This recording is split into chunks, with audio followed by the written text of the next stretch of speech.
తెలంగాణ ప్రభుత్వం జీహెచ్ఎంసీ విస్తరణ పూర్తి చేసింది. 20 మున్సిపాలిటీలు 7 మున్సిపల్ కార్పొరేషన్లను జీహెచ్ఎంసీలో విలీనం చేస్తూ నోటిఫికేషన్ను విడుదల చేసింది.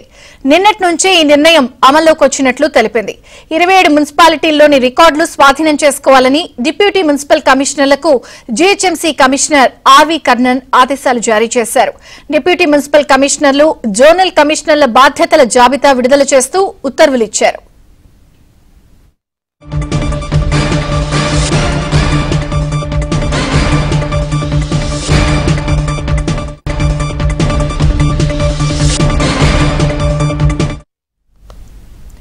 తెలంగాణ ప్రభుత్వం జీహెచ్ఎంసీ విస్తరణ పూర్తి చేసింది. 20 మున్సిపాలిటీలు 7 మున్సిపల్ కార్పొరేషన్లకు జీహెచ్ఎంసీలో విలీనం చేస్తూ నోటిఫికేషన్ విడుదల చేసింది.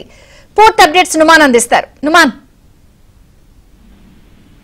తెలంగాణ ప్రభుత్వము జీహెచ్ఎంసీ పరిధి విస్తరింపు ప్రక్రియ పూర్తి చేసింది. 20 మున్సిపాలిటీలు 7 కార్పొరేషన్లు జీహెచ్ఎంసీలో ఇవాటి నుంచి పూర్తిగా విలీనమయ్యాయి. విలీన ప్రక్రియ మార్పులు తక్షణమే అమల్లోకి వస్తాయని ప్రభుత్వం విడుదల చేసింది. Greater Hyderabad municipal corporation act 1955 ప్రకారం వచ్చినటువంటి ఆర్డినెన్స్ ప్రకారం విస్తరణ ప్రక్రియ పూర్తయింది. సో ఈ నేపథ్యంలో జీహెచ్ఎంసీ పరిధి మొత్తం 20 మున్సిపాలిటీలు 7 కార్పొరేషన్లు ఈ క్షణం నుంచి హైదరాబాద్ పరిధిలోకి రానున్నాయి. సో దీనికి సంబంధించినటువంటి ప్రక్రియ అంతా కూడా ప్రభుత్వం పూర్తి చేసినటువంటి పరిస్థితి ఉందని చెప్పవచ్చు. సో ఇప్పటి వరకు మొత్తం తెలంగాణ 4 అర్బన్ రీజియన్ జీహెచ్ఎంసీ పరిధిలో భాగంగా వచ్చినటువంటి పరిస్థితి. జీహెచ్ఎంసీ ఇప్పుడు దేశంలోనే అతిపెద్ద అర్బన్ అడ్మినిస్ట్రేటివ్ యూనిట్ గా మార్పు వస్తున్నటువంటి పరిస్థితి. తక్షణమే జీహెచ్ఎంసీ పరిధిలోకి ఆయా మున్సిపాలిటీకి సంబంధించినటువంటి రికార్డులన్నీ కూడా స్వాధీనం చేసుకోవాలని జీహెచ్ఎంసీ కమిషనర్ కూడా జోనల్ కమిషనర్లకు, డిప్యూటీ కమిషనర్లకు ఆదేశాలు జారీ చేశారు. సో ఇవాటి నుంచి జీహెచ్ఎంసీ పరిధి మొత్తం కూడా విస్తరించినటువంటి పరిస్థితి ఉందని చెప్పొచ్చు. రంగారెడ్డి, దాంతో పాటు మేడ్చల్, సంగారెడ్డి జిల్లాలో పరిధిలో ఉన్నటువంటి మున్సిపాలిటీలు, మున్సిపల్ కార్పొరేషన్లకు సంబంధించినటువంటి ఆస్తులు, అప్పులు, దానికి సంబంధించినటువంటి రికార్డ్స్ అన్ని కూడా